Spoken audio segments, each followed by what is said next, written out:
Bonjour et bienvenue à l'Érable approfondi. Aujourd'hui, nous nous occupons d'un événement important pour le développement du futur des églises de Plaiseville. Pendant notre émission d'Érable approfondi du 2 décembre 2023, nous avons commencé à couvrir le conflit entre la ville de Plaiseville et la fabrique Notre-Dame des Érables, en ce qui concerne les églises Saint-Calixte et Notre-Dame de Fatima. La fabrique est propriétaire de deux églises, souhaitait vendre l'église Saint-Calixte avec des coûts d'entretien de 120 000 $ par année et conserver l'église Notre-Dame de Fatima avec un coût d'entretien de 40 000 $ par année. Par contre, la ville de Plaiseville voulait que l'église Saint-Calixte, déclarée édifice patrimonial, soit conservée, rendant l'espace de l'église Notre-Dame de Fatima un terrain de construction de logements. Suite à ce conflit, la fabrique Notre-Dame des Érables a offert à la ville de Plaiseville d'acheter l'église Saint-Calixte pour une valeur symbolique de 1 $. Mais avant de se prononcer sur l'offre, la ville de Plaiseville a proposé deux nouveaux membres pour le conseil d'administration de la fabrique. Dimanche le 21 janvier 2024, cette élection a eu lieu dans l'église Sainte-Anastasie, située au 3330 de la rue Bécancourt à Lister. Le vicaire général Mario Duchesne s'est déplacé en personne pour observer que les décisions des affaires de la fabrique Notre-Dame des Érables se prennent selon les principes de l'archidiocèse du Québec. Il a participé aussi dans le déroulement d'un messe qui a précédé les réunions des affaires de la fabrique. Pendant la messe conduite par l'abbé Jean-Paul Lacroix, il y a eu déjà des appels à l'unité entre les chrétiens et chrétiennes pour mettre l'accent sur ce qui rassemble les personnes plutôt que sur ce qui les divise. Pour mettre en contexte la préparation de l'assemblée des paroissiennes et paroissiens de Notre-Dame des Érables, nous commençons pour regarder des extraits de cette messe, suivis par l'intégrale de l'assemblée elle-même.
Toi qui nous unis.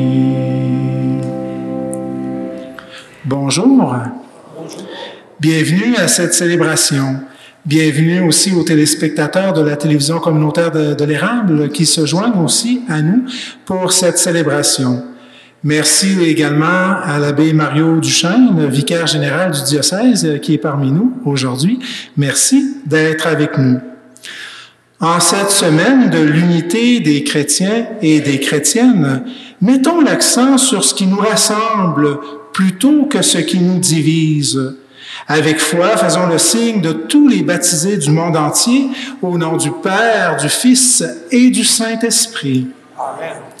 Que le Seigneur Jésus, qui nous invite à participer à la construction de son royaume, nous donne sa grâce et sa paix. Béni soit Dieu maintenant et toujours. Nous n'appuyons pas toujours notre vie et notre espérance sur la parole de Dieu. Implorons la miséricorde du Seigneur afin qu'il nous comble de son infini amour. Seigneur Jésus, Tu nous appelles à rendre possible et visible ton règne. Prends pitié de nous. Prends pitié de nous. Ô Christ, tu es la parole qui nous révèle le visage du Père. Prends pitié de nous. Prends pitié de nous. Seigneur, tu nous invites à la conversion, tout en nous libérant et en nous laissant libres de te suivre. Prends pitié de nous. Prends pitié de nous. Que Dieu Tout-Puissant nous fasse miséricorde, tout en nous laissant libres de te suivre, et aussi qu'il nous pardonne de nos péchés et nous conduise ainsi à la vie éternelle. Amen. Chantons la gloire de Dieu.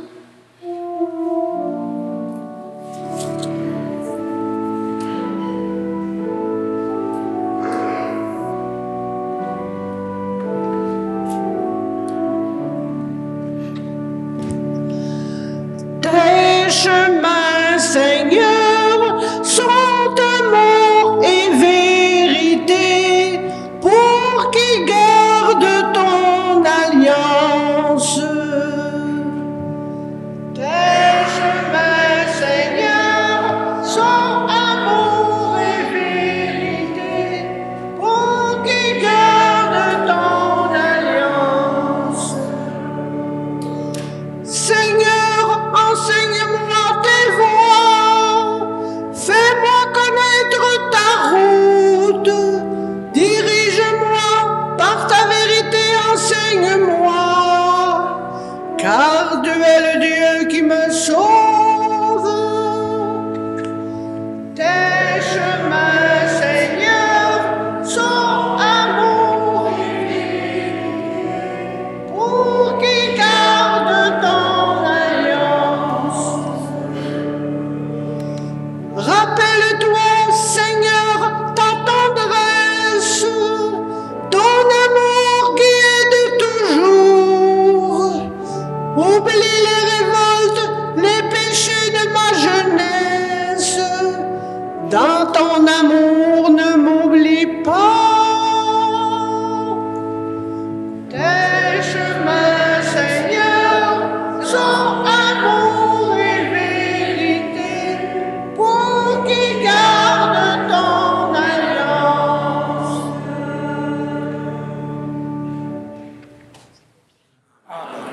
Frères et sœurs bien-aimés, le Seigneur soit avec vous. Et avec votre esprit, Et que Dieu Tout-Puissant vous bénisse, le Père, le Fils et le Saint-Esprit. Amen.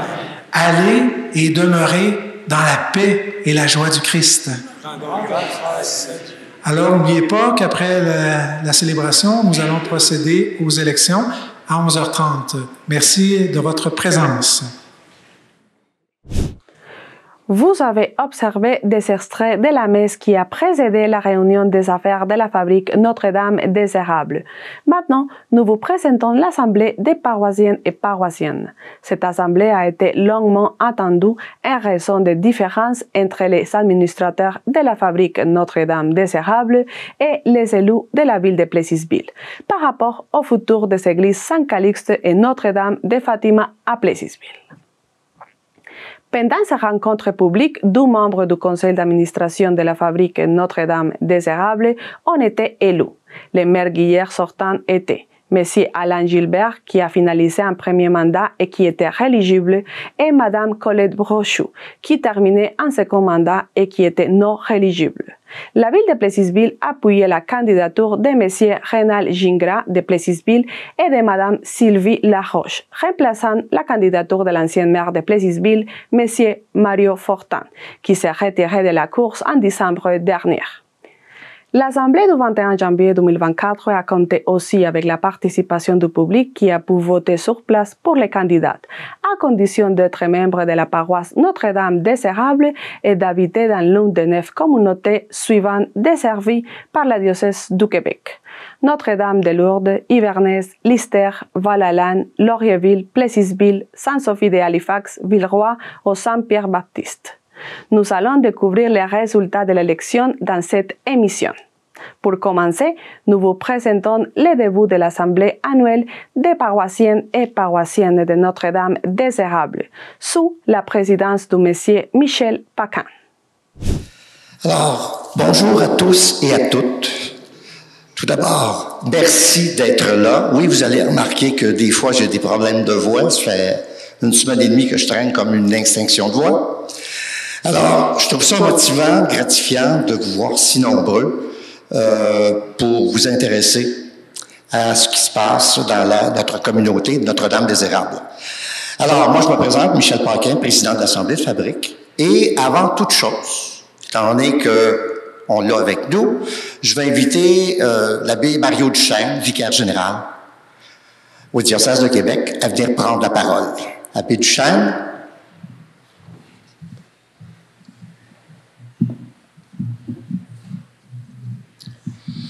Alors, bonjour à tous.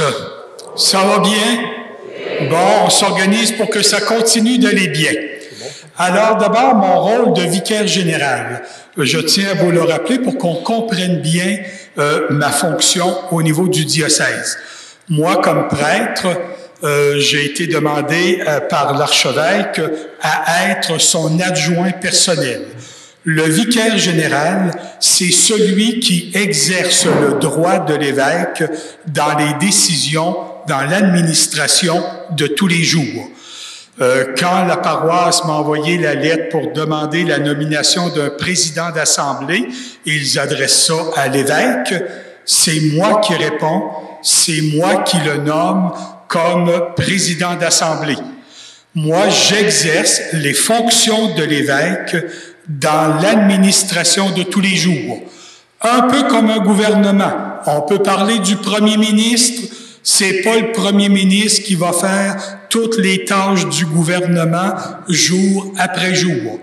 Il y a des vice-premiers ministres, il y a d'autres ministres. Ça, c'est ma fonction de vicaire général pour qu'on comprenne bien. Et dans le sens de la loi sur les fabriques, moi, j'ai toujours mon petit livre de la loi sur les fabriques, on dit que l'évêque est le visiteur des fabriques, c'est-à-dire la personne en autorité pour toutes les fabriques. Et peu importe les décisions que la fabrique va prendre, l'évêque peut renverser en tout temps une décision. Le premier responsable d'une fabrique, c'est l'évêque lui-même. Et dans la loi, on définit l'évêque et on va le définir avec le terme là, d'ordinaire du lieu, toutes sortes de termes qu'on utilise en Église. Et on va dire que le vicaire général est aussi l'équivalent de l'évêque pour prendre des décisions. Ce qui veut dire qu'aujourd'hui, bon, moi, là, j'ai été invité à venir ici à l'élection des marguilliers. Je suis pas un paroissien, j'ai pas droit de vote, rien de ça, mais on m'a invité à venir pour s'assurer que tout se déroule bien. Et on doit tous comprendre qu'avec ma présence, l'évêque est témoin du déroulement de l'élection des marguilliers d'aujourd'hui. C'est ça qu'il faut qu'on comprenne, là. L'évêque serait venu en personne, là, il est à l'extérieur, il peut pas. C'est moi qui viens. L'évêque, dans le rapport que je vais lui faire, va signer comme quoi il était présent à l'Assemblée par son vicaire général. On s'entend là-dessus? Maintenant, si on a demandé ma participation, je comprends qu'il y a des tensions dans la communauté. Une élection des marguilliers, quand on réussit à avoir 20 personnes, c'est beau. Quand on remplit une église, tiens, il y a des problèmes. C'est simple, j'ai d'abord été curé et vicaire pendant 36 ans. J'ai connu la même expérience à Saint-Georges-de-Beauce. Mais moi, je vous invite à une grande prudence dans le respect de la loi sur les fabriques et du droit de l'évêque. Une grande prudence pour ne pas créer au niveau de la fabrique une situation de conflit d'intérêts où à cause d'un dossier particulier, c'est uniquement des gens d'un même secteur qui auraient à prendre des décisions. Moi, je suis témoin aujourd'hui au nom de l'évêque et vous pouvez être sûr que l'évêque pourra s'opposer à des décisions qui n'ont pas de bon sens. Donc, moi, là, je peux rien faire d'autre que de vous rappeler les principes de la loi sur les fabriques et le droit de l'évêque. Une prudence. Et quand on a aussi, dans les grandes fabriques de maintenant, avec plusieurs communautés, moi, j'ai toujours dit à mon monde, là, quand j'étais curé, d'abord, il faut qu'on travaille ensemble et en collaboration. Et 2, il faut à tout prix qu'on évite les conflits d'intérêts. Et s'il y avait des conflits d'intérêts, moi je le rappelle au président d'Assemblée, il peut imposer que des personnes de l'Assemblée de fabrique sortent pour des questions particulières où ils auraient un intérêt particulier différent des autres membres des communautés dans la fabrique. Et c'est important de ne pas mêler. Et ma dernière recommandation, c'est d'avoir une prudence aussi en lien avec le rôle municipal et le rôle paroissial. La définition d'une municipalité, les citoyens, c'est clair dans la loi. Mais c'est clair aussi que la définition d'un paroissien, elle est claire dans la loi des fabriques. Il faut résider sur le territoire de la paroisse, être majeur pour participer, là, à vous voir, là, j'ai pas trop de problèmes pour la majorité, bon, mais vous comprenez, il faut faire attention. Il faut faire attention aussi, surtout quand il y a des dossiers de collaboration, d'avenir, souvent en lien avec nos bâtiments, ça peut être aussi d'autres choses, de ne pas mêler le rôle municipal avec le rôle de la fabrique. Et ça, là, c'est fondamental. Même le ministère des Affaires municipales pourrait s'en mêler. Et d'ailleurs, on le voit actuellement dans le diocèse de Québec. Les anciennes ententes qui ont été prises, ça fait 10, 15 ans, entre une fabrique et une ville, une municipalité, sont actuellement contestées par le ministère des Affaires municipales. Parce que, à cause de la loi sur la laïcité, la séparation de l'Église et de l'État, on n'accepte plus qu'il y ait un privilège donné à une fabrique, même si on a cédé un bâtiment pour une pièce. Ça change bien des données dans l'administration quotidienne. Et pour nous autres aujourd'hui, il ne faudrait pas créer au sein de la fabrique une situation où la fabrique se met en mode où elle n'est plus capable de prendre de décisions parce qu'il semble y avoir trop d'influence de notre côté. Puis en même temps, moi, mon expérience de curé me dit qu'une assemblée de fabrique constituée correctement, si la municipalité est intéressée à un projet puis à avancer dans quelque chose, bien, la fabrique en tire aussi profit. Il faut travailler en collaboration et non pas en opposition. Maintenant, moi, je vous cède la parole, à vous d'agir, et moi, je vais simplement être le témoin au nom de l'archevêque.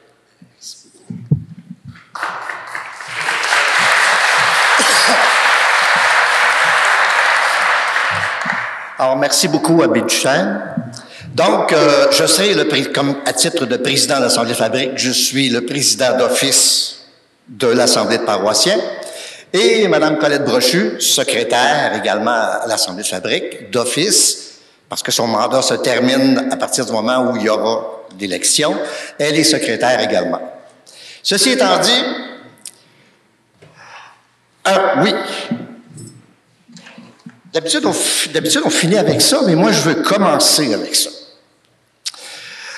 Donc, tout d'abord, et là, je m'excuse, c'est pas dans mes habitudes de lire, mais pour moi, c'est trop important.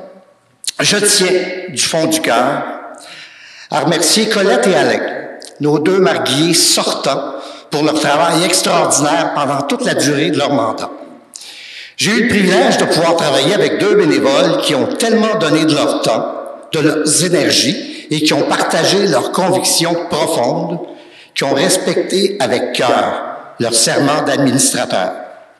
Vous avez été des modèles pour promouvoir ce que doit être la fabrique Notre-Dame des Érables. Et ça, c'est en plus de toutes les activités bénévoles auxquelles vous avez participé, que vous avez organisées dans vos communautés respectives. À mes yeux, vous êtes l'idéal même de ce que doit être un bénévole.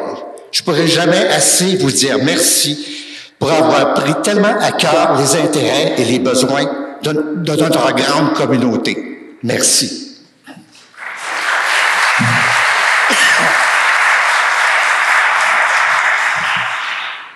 Donc, attendu que l'Assemblée a le quorum de 10 paroissiens,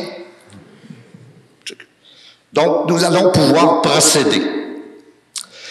Dans un premier temps, on va devoir procéder à l'élection de 2 scrutateurs. Si jamais il y a un vote à prendre, qu'il soit à main levée ou un vote secret, donc de proposer 2 personnes qui vont agir comme scrutateurs. Allez-y. Oui, André Roberge, je propose M. Serge Fradette. Juste un à la fois, s'il vous plaît, monsieur. Le premier nom que vous avez proposé, c'est... M. Serge Fradette. Ça me prend quelqu'un pour appuyer.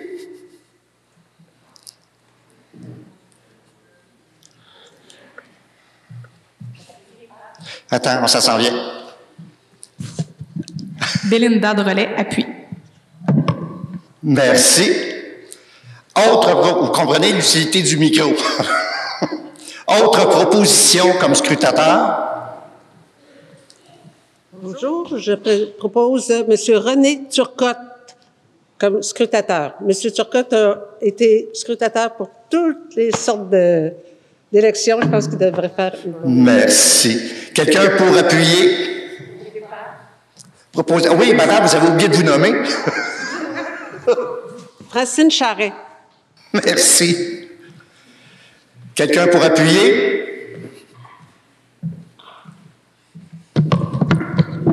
Dominique Fortier, j'appuie M. Turcotte. Parfait. Merci. Ça va, Colette? D'autres propositions? Il a bien dit Dominique Fortier, là. Dominique Fortier? Oui. OK. Donc, s'il n'y a pas d'autres propositions, les 2 personnes qui ont été proposées sont élues comme sont nommées, pas élues, sont nommées comme scrutateurs, et on va pouvoir poursuivre.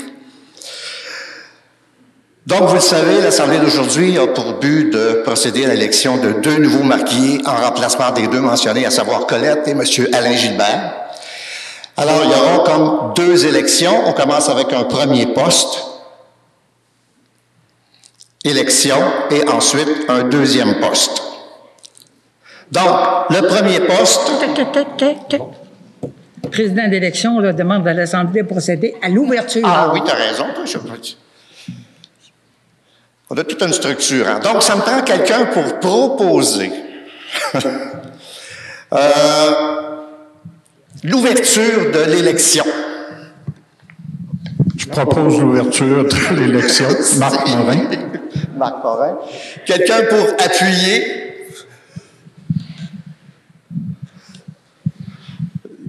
Si personne n'appuie, il n'y a pas d'élection. Richard Gosselin, j'appuie. Merci.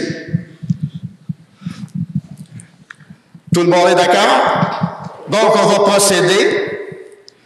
Le premier pas, c'est une mise en candidature. On ouvre des mises en candidature pour le poste de Mme Colette Brochu. Donc, on prend les propositions et à chaque fois, je le répète, ça me prend un appuyeur. Marc Morin propose Mme Sylvie Laroche de Notre-Dame de Lourdes. Parfait. Sylvie Laroche, Madame Sylvie Laroche, quelqu'un pour appuyer?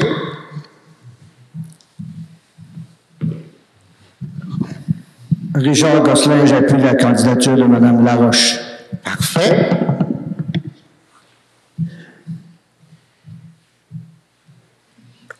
D'autres propositions?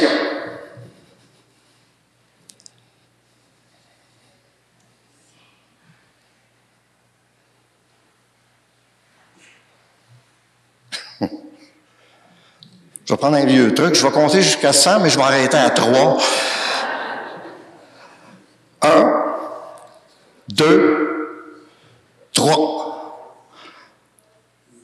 Donc, n'ayant pas d'autres candidatures, on va procéder, ça aussi.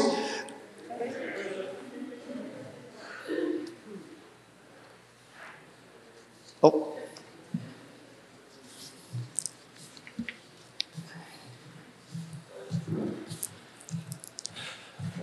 Laurent Boissonneau propose Catherine Drolette. Madame Catherine Drolet, proposée par Laurent Boissonneau. Quelqu'un pour appuyer?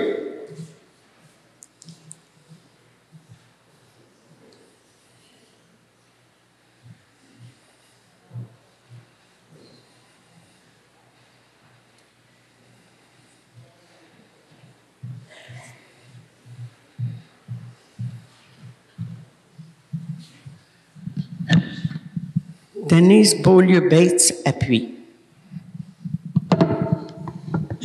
J'ai pas compris. Denise Beaulieu.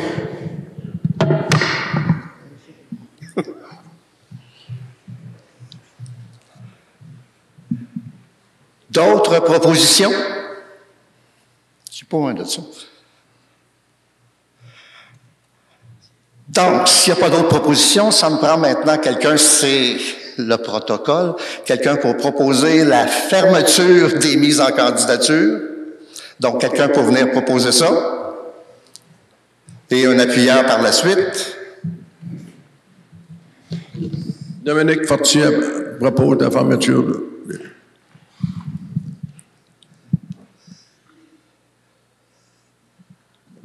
Simon Houle appuie la fermeture.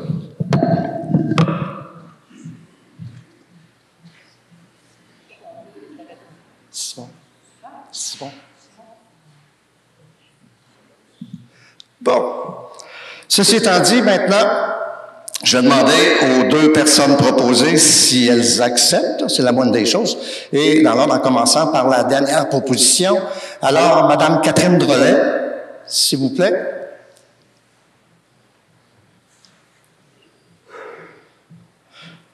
Je veux savoir si vous acceptez d'être mise en candidature. Catherine Drolet, oui, j'accepte. Parfait, merci.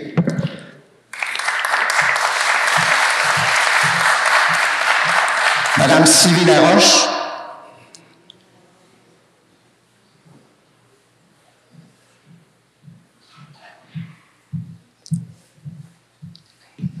Madame Sylvie Laroche, j'accepte la candidature. Parfait, merci.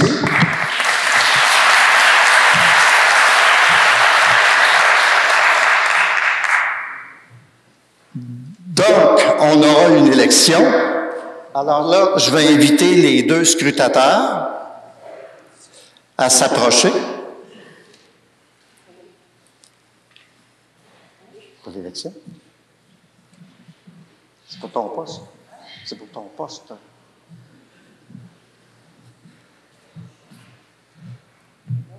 Oui.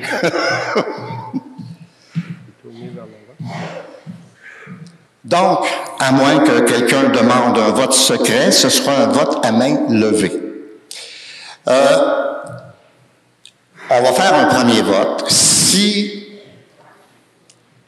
il y a consensus, pas besoin de comptage, de compter les votes, on n'ira pas jusque-là parce qu'on est très nombreux. Si je m'aperçois que le vote est le moindrement serré, à ce moment-là, les deux scrutateurs auront à compter le nombre de mains levées en prenant chacun un côté. On s'entend, là? C'est beau. Est-ce que c'est clair pour tout le monde? Oui, merci. Donc, Je vais y aller par ordre de présentation, c'est-à-dire des personnes qui ont été nominées. Donc, on va procéder au vote en ce qui concerne Mme Sylvie Laroche. Alors, s'il vous plaît, ceux et celles qui sont en faveur, vous levez la main. D'accord. Les deux scrutateurs, c'est pas mal... c'est assez, très beaucoup majoritaire. Alors, je déclare Mme Sylvie Laroche élue.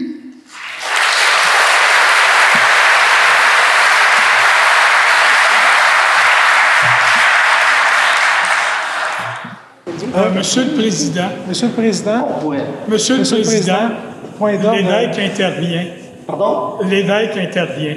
C'est vrai qu'il est majoritaire, mais faites lever les mains aussi pour le deuxième candidat. C'est ce que le collègue vient de me dire. OK, merci. Vous avez raison. Merci. Alors, je vais quand même, c'est vrai, ça c'est mon erreur, je m'en excuse.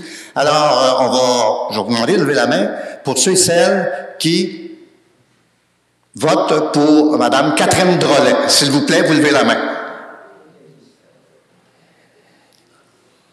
D'accord. C'est bon.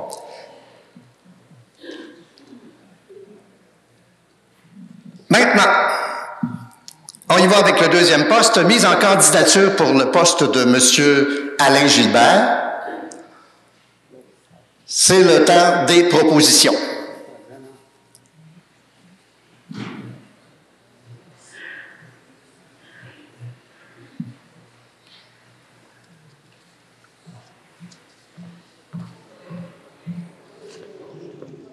Bonjour, Martin Nadeau. Je propose M. Rénal Gingras. Oui. Un appuyant.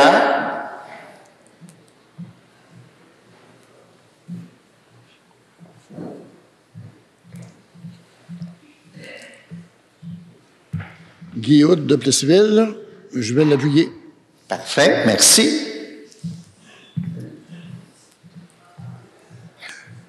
D'autres propositions?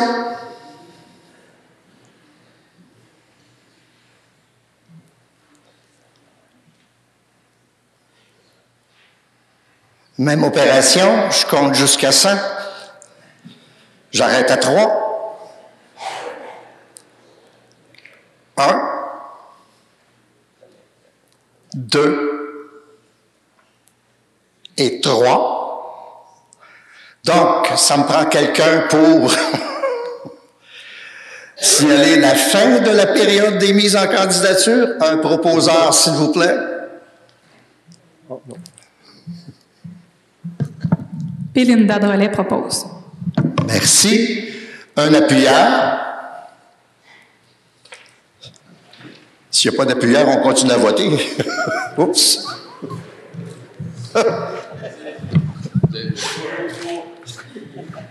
Simon Houle appuie.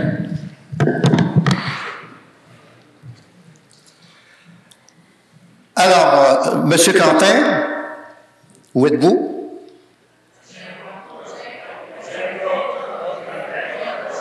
Comment? Ben oui, Gingras. Pourquoi je dis Quentin? Gingras, où êtes-vous?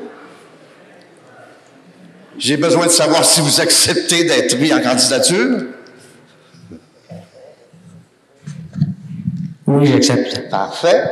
Donc, à cela, je vous déclare officiellement élu.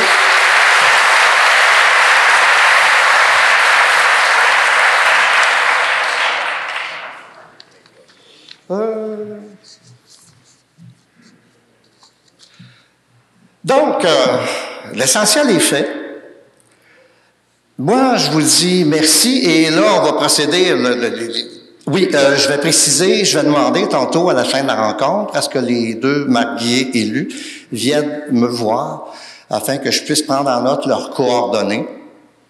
Parce que la première assemblée de fabrique est prévue, je me souviens plus, j'en pas de la date, en février. Troisième jeudi de février. Alors, la première rencontre. Et c'est à ce moment-là que les nouveaux mariés seront assermentés également. Voilà. Donc, est-ce que vous avez terminé? Oui, j'ai terminé avec vous. Je vous remercie. Ça n'a pas été trop facile.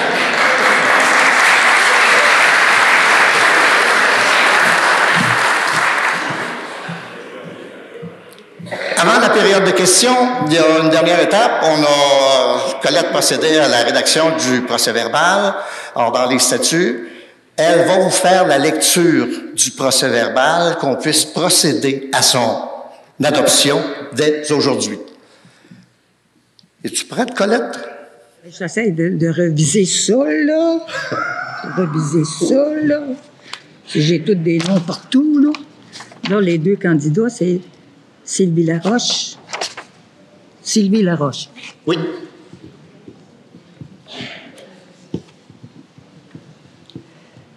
Bon, remerciement, lecture, acceptation du procès-verbal. OK, on est rendu là.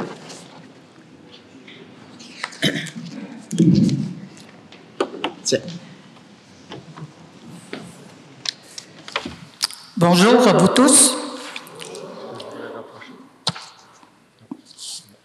Présidente de l'Assemblée. L'Assemblée est présidée par M. Michel Paquin, président de l'Assemblée de Fabrique. Le président de l'Assemblée des paroissiens souhaite la bienvenue. M. Mario Duchesne donne certaines informations concernant le rôle du diocèse.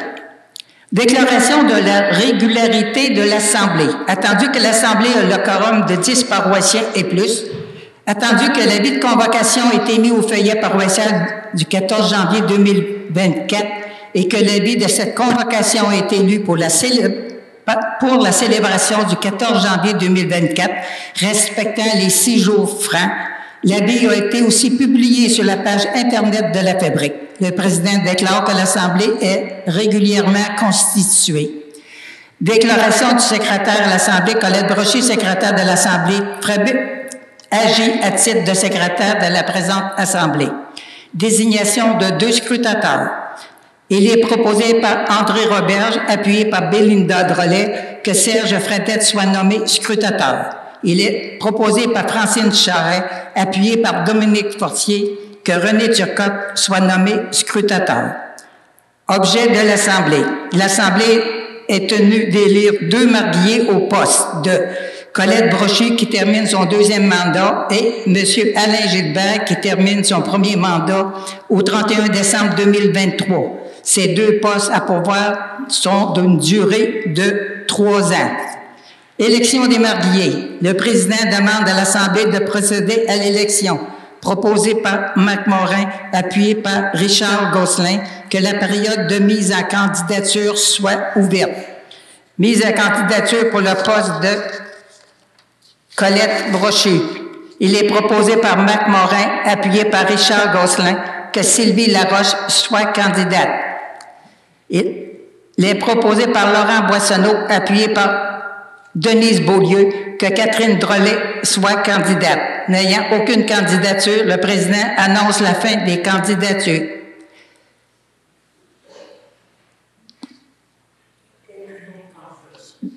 Ça se marche pas, mon nom. Demande d'acceptation des candidats. Le président demande à la candidate, aux candidates si elle accepte sa mise à candidature de Mme Sylvie Laroche. Mme Catherine Drolet, elle accepte. Et Mme Sylvie Laroche, elle accepte. Déclaration du mariage. C'est vrai, il y a eu élection, là. Comment? J'ai dit là, il y a eu élection. Oui. Ici. Donc, j'ajoute ici élection. Considérant qu'il y a 2 candidatures au poste, une élection est demandée. À main levée. Là, on va écrire ça comment, ça, là? Bon. Je déclare élu Mme Sylvie Laroche. Mme Sylvie, après élection à la main levée, Mme Sylvie Laroche est déclarée élue.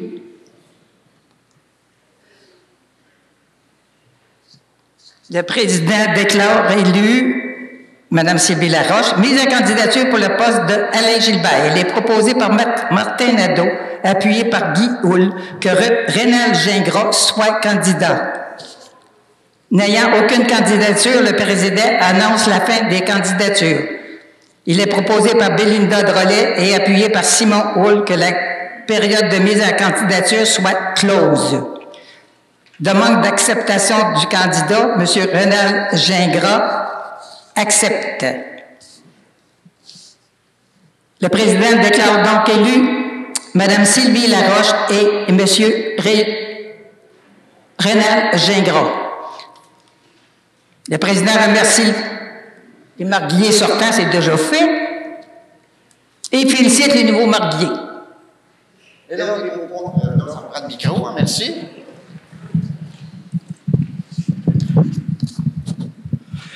Maintenant, ça me prend quelqu'un pour proposer l'adoption du procès-verbal, dont Colette vient nous faire la lecture. Donc, quelqu'un pour proposer, quelqu'un pour appuyer.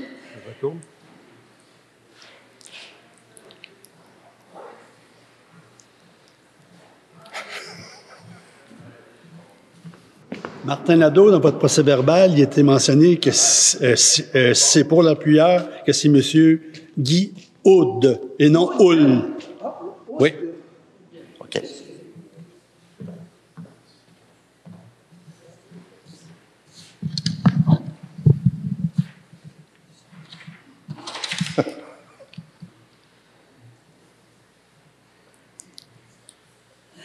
Après correction, j'appuierai le procès-verbal. Colette cherche sur sa feuille. Laurent Boissonneau.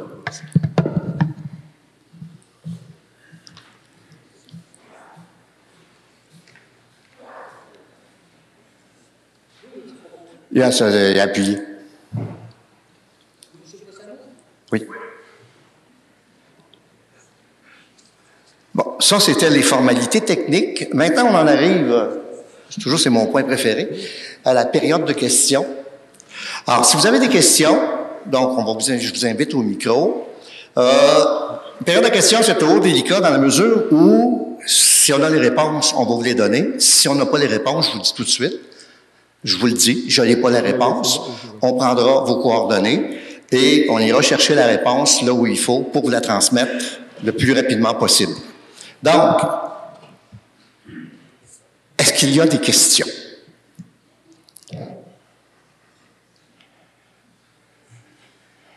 Et pas. J'ai assisté à quelques assemblées syndicales dans l'enseignement parce que je suis enseignant. On est loin de celle de Montréal qui a commencé à 4 heures de l'après-midi et se terminé à 2 heures du matin, où il y a une période de questions qui a duré 5 heures. Oui, oui, tu me l'avais dit. OK, bon. Monsieur Pacan, merci. Parle dans le micro, s'il te plaît, que je t'entende. Moi, je suis d'ailleurs le sourire de la TVC. Moi, je suis producteur journalistique. On n'a pas eu notre journaliste stagiaire qui était supposé venir, mais bon, en tout cas, on voudrait nous informer parce que nous, on a couvert pendant quelques émissions toute la problématique entre Notre-Dame-des-Érables et la ville de Plessisville. Donc, pour faire une mise à jour, est-ce que l'offre que la fabrique avait faite l'année passée pour la vente de l'église Saint-Calix à une valeur nominale de $1 a eu une réponse en première? On n'a pas eu de réponse encore là-dessus. C'est-à-dire qu'on a eu une réponse par écrit, oui, que la réponse viendrait après l'élection. Parce que dans ce sens-là, j'ai vérifié avec le président du comité de sauvegarde tantôt, aussi avant l'Assemblée, cette élection-là était le signal du départ et on pourra probablement, dans un avenir assez rapproché, avoir une première rencontre, le fameux comité fabrique et comité de sauvegarde en ce qui concerne la requalification de l'église Saint-Calix. Donc, c'est quelque chose, c'est un processus qui devrait se mettre en branle, là. Je n'oserais même pas le dire dans les semaines qui suivent, mais dans les jours qui viennent. D'accord, on comprend ça. Nous avons parlé au maire de Plessisville dans cette semaine et ils ont mentionné que, bon, ils ont par principe l'attitude de faire des projets gagnant-gagnant. Ça veut dire que s'il y a plusieurs parties, que tout le monde puisse être bénéficié.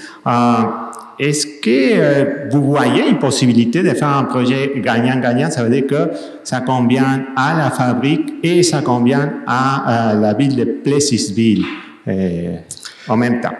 Ben ça, je répondrais que c'est dans les cartons depuis le début. À partir du moment où, là, je me souviens plus du mois, septembre, octobre, il y a eu une rencontre avec le maire de Plessisville où on a convenu de créer un comité de travail conjoint pour la requalification de l'église Saint-Calix. Et c'est sûr que dans le cas de ce comité-là, c'est effectivement gagnant-gagnant. Il y a des plans qui ont été déposés et là, il reste à avoir des rencontres pour essayer d'avancer et d'arriver à une finalité dans ce dossier-là aussi.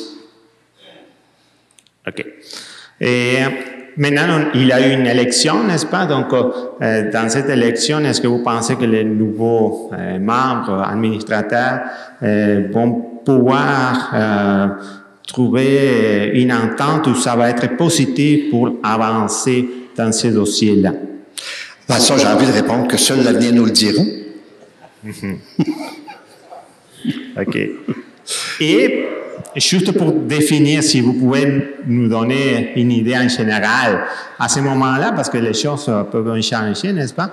Et ça serait quoi, on va dire, les points de départ de Notre-Dame des Érables? Ça, les points, je veux dire, quelque chose que c'est très important pour vous dans une possible entente. C'est quoi votre point fort que vous dites, mais ça, on va les maintenir? Tu vas m'excuser, je ne suis pas sûr d'avoir compris vraiment ta question. Ouais, mais il n'y a pas de problème. On comprend bien que l'Église Saint-Calix, ça produit des dépenses importantes pour Notre-Dame des Érables, que votre organisation ne serait pas prête à continuer dans ce rythme de dépenses, n'est-ce pas? Donc, vous pensez à des alternatives pour pouvoir trouver une solution, soit la vente, etc. Est-ce qu'il y a un point de départ qui dit, nous, on ne va pas négocier ça, mais ça, c'est important pour nous, un point qu'on va garder. Et dans les autres choses, peut-être on est plus flexible, mais dans ces points-là, non. Ben, j'ai envie de te répondre là-dessus que le point le plus important, comme ce l'est dans à peu près l'ensemble des 9 communautés, c'est de trouver un moyen, une façon qui diffère d'une communauté à l'autre, effectivement, de conserver le bâtiment, l'Église. Et ça, il n'y a pas une ville qui s'y prend de la même façon, il n'y a pas une municipalité qui s'y prend de la même façon. On le voit, nous autres, depuis le dépôt du PDI, là. Alors, les approches sont différentes, les besoins sont différents.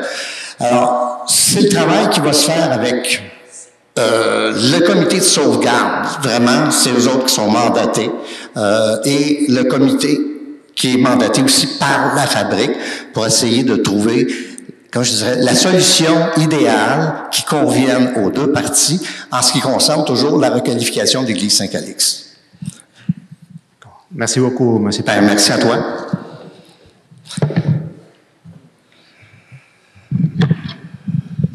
Alain Gilbert, je vais y aller d'une façon très simple.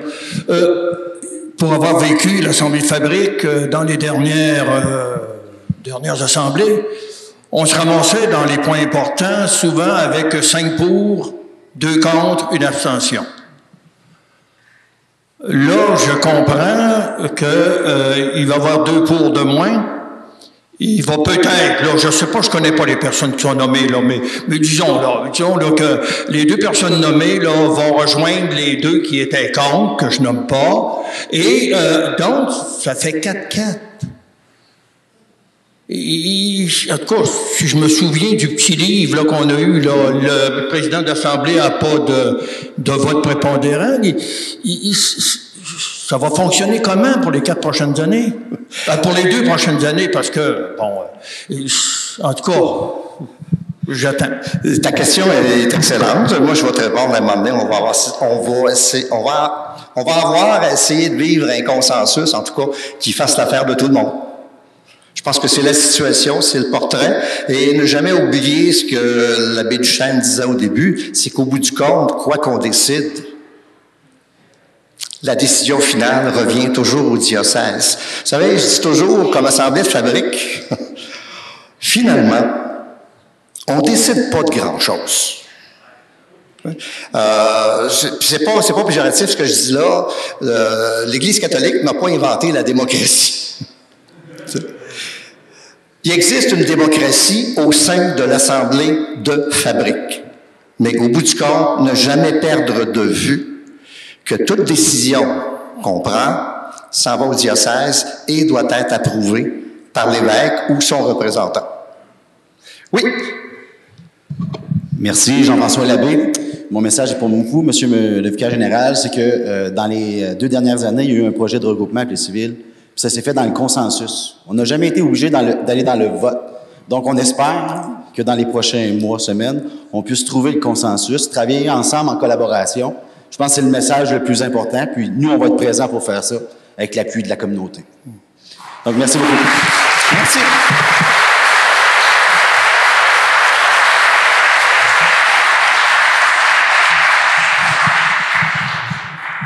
Claude Bolduc, excusez, j'ai chanté tantôt la messe, puis là, regarde, oui, c'est Nicolette.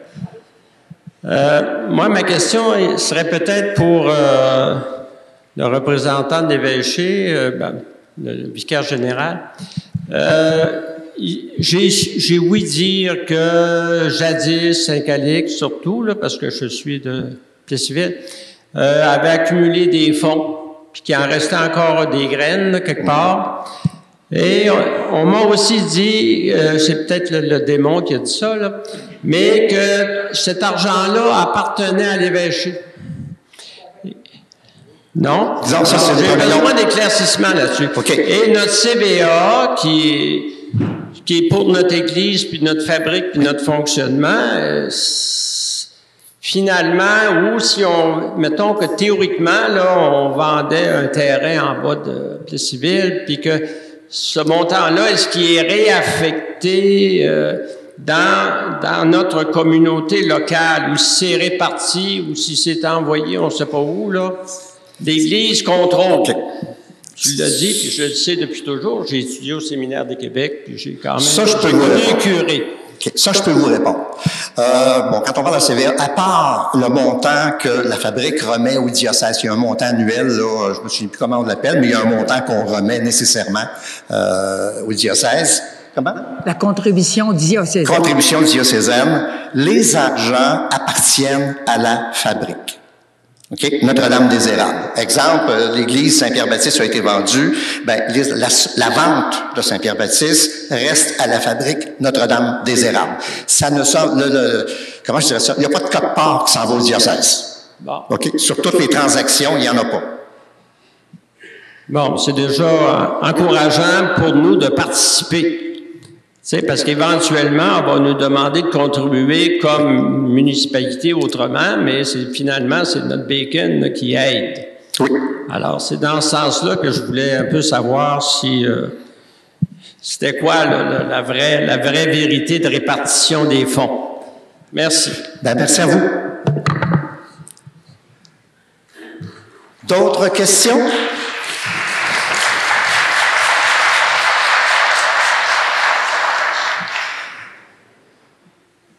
Donc, en conclusion, je vous remercie d'avoir été là en si grand nombre. Je l'ai dit au début, c'est encourageant. Merci au vicaire général de par sa présence pour nous éclairer.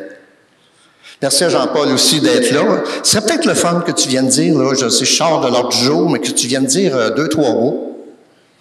Tu es quand même notre curé.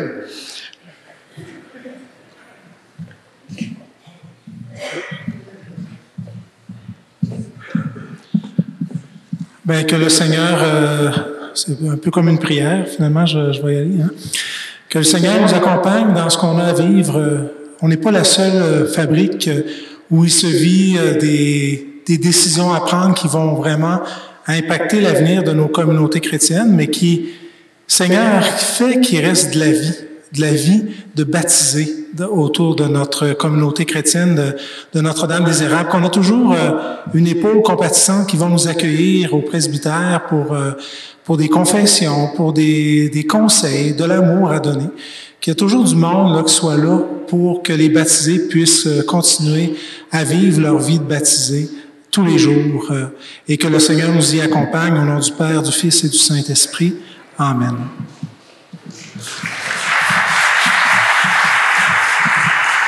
Donc, une dernière fois, merci aux mariés sortants, merci aux nouveaux mariés. Maintenant, ça me prend quelqu'un pour proposer la levée de l'Assemblée. Alain Gilbert. Quelqu'un pour appuyer.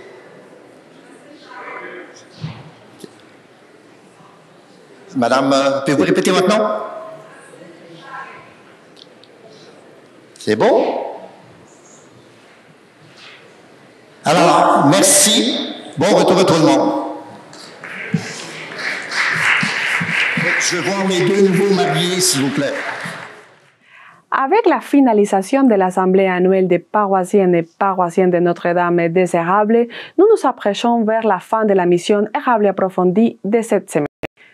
Pour plus d'informations sur la paroisse Notre-Dame des Érables et ses activités, vous pouvez visiter le site internet www.nd.deserables.org.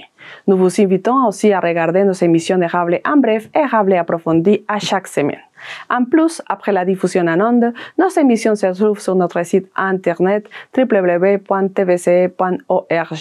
Pour l'instant, nous vous souhaitons une excellente semaine.